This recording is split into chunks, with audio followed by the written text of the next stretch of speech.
మీరు చెప్పండి బ్రదర్. దాదాపుగా చాలామంది ఇబ్బంది పడతా ఉన్నారు.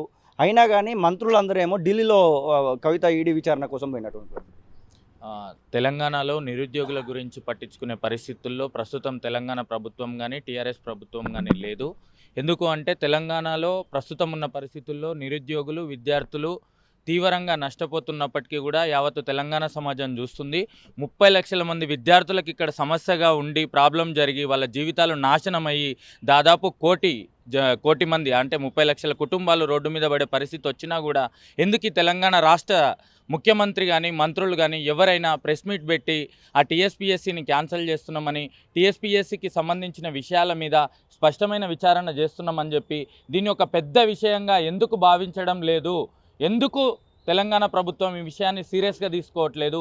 చిన్న విషయంగా ఎందుకు చూస్తుంది?